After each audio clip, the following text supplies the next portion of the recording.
Hi everybody, this is Dan Stolebarger. Welcome to this week's KFIR Middle East Update. It's the week of August 4th.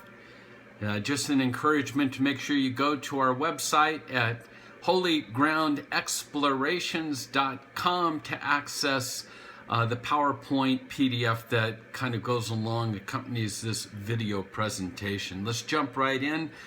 This week's headlines. Israel or the Israeli-Palestinian conflict may not be solvable. This according to the son-in-law of President Trump. Kushner says on tape in a linked conversation with congressional interns, the White House senior advisor says that he doesn't know what this current administration can do that is unique, that will actually bring any kind of peace to the situation. Unfortunately, that was heard, that was leaked, and has created quite the commotion. Interesting, in Israel, a poll recently taken that over 70% of Israelis now support the idea of executing terrorists. I'll have to wait and see how that goes down. Several hundred Jordanian protesters held a demonstration near the Israeli embassy in Amman on Friday where they called for the cancellation of the Hashemite Kingdom's 1994 peace treaty with the Jewish state. Interesting that now not only do we have Hezbollah on the Lebanese border, we got the mess on the Golan, we've got Hamas, Egypt, and the Med. Now we've got what used to be the safe border. We got issues with Palestine, with Jordan. So buckle your seatbelts, gang. Now, this is one of those crazy makers, and it's something that usually isn't reported, but interestingly enough, the Palestinian Authority's top negotiator, and usually a guy that's just spewing venom when it comes to Israel, his name's Saeb Arak. Guess where he's at? He's got problems. He's got a serious lung disease. He's waiting for a lung transplant. Where? Oh, he's in Israel for this right now. Interesting. Meanwhile, just to kind of keep your eyes and ears open, it seems that Mahmoud Abbas's own health has recently been subject to rumors and different reports. He was hospitalized a few days ago in Ramallah. A lot of tests being done, x-rays. The Palestinian authorities saying it's exhaustion following the Temple Mount crisis. Israel's not too sure. I guess the issue is going to be who will replace him if there's something. He's 86 years old and he's in poor health. So only time will tell. Another one of those. We'll have to wait and see. Should come as no surprise, but as you can see from the photos, if you get the PDF here, Iran got involved with the Palestinian protesters last week that were demonstrating on top of Al-Aqsa Mosque. They sent this aid, included boxes of food and drink, which came with a flyer that was attached depicting the Dome of the Rock with a quote from Iran's supreme leader Khamenei reading, quote, "With the help of God, with the help of Allah, Palestine will be freed, for Jerusalem is ours." So not only is Iran involved with the Hezbollah, not only are they knee-deep in everything that's going on in Syria, now they're on the Temple Mount as well. And as we're talking about the Temple Mount, take a look at this next slide. More lies to fuel the fire. You'll see the Palestinian flag on top of the Golden Dome. Of course, rock throwing. Hey, this is the bottom line.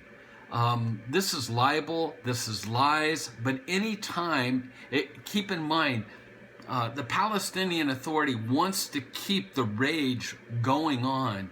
So all they have to do is simply make the quote that Israel's determined to destroy the Al-Aqsa Mosque in order to build the alleged temple. Just by stating that, they create an atmosphere of rage. The Fatah youth movement encourages more and more conflict, calls for the widening of confrontations with the so-called occupation. Their words on their Facebook page: if Jerusalem, if Al-Aqsa is harmed in any way, it means we will open the gates of hell before the occupiers.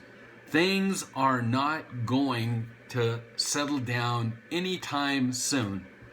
The Al-Aqsa libel will live on. And you can read this next article for yourself that just depicts that. Again, it's about terrorism. And remember, terrorism has nothing to do with creating an atmosphere of peace or finding common ground. Terrorism is, bottom line, it's the incitement of hatred and blood, and it seeks destruction and ruin, and it will find any excuse to reappear. It is not the size of Israel that matters. It is the existence of Israel. Don't let anybody tell you differently.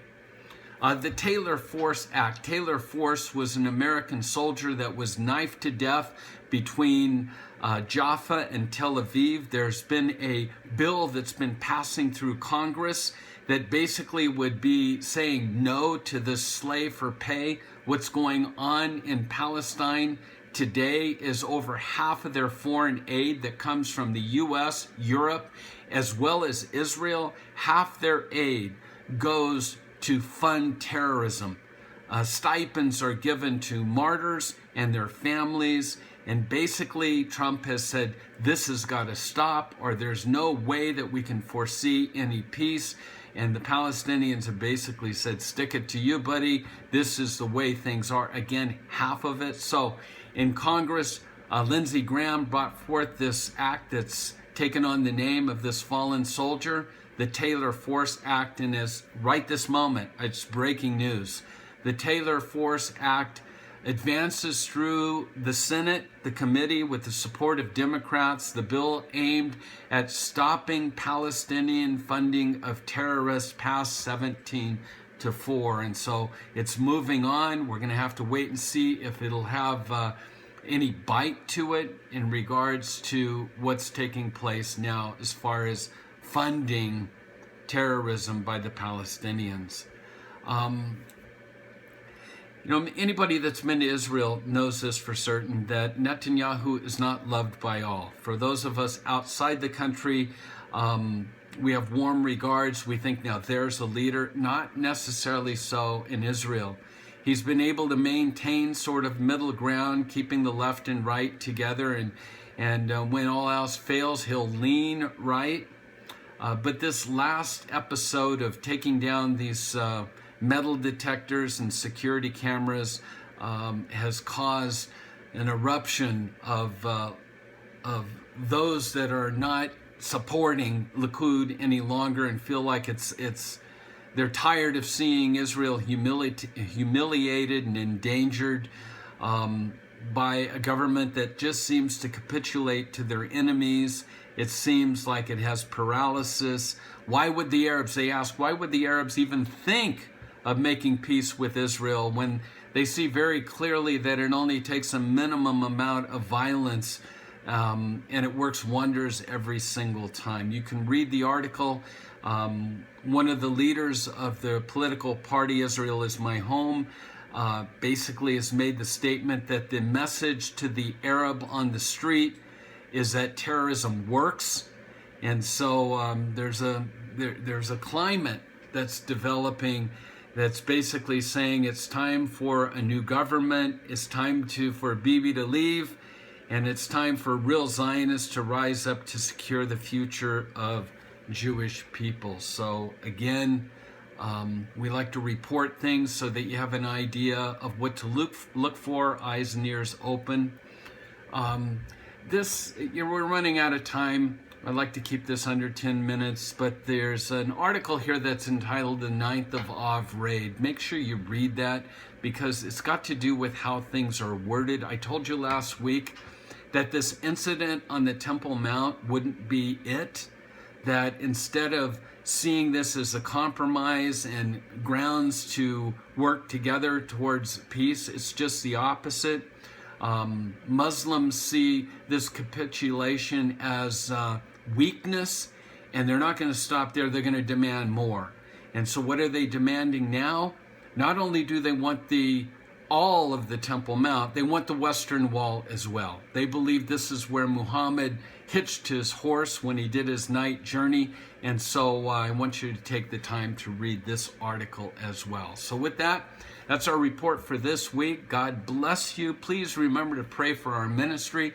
We do have a tour that's coming up at the end of November. Actually, it's November 9th to the 12th. We're going to do Petra, and following that, a tour that we're calling Off the Beaten Path, which will have Jeep tours to the Judean desert as well as the Golan borders.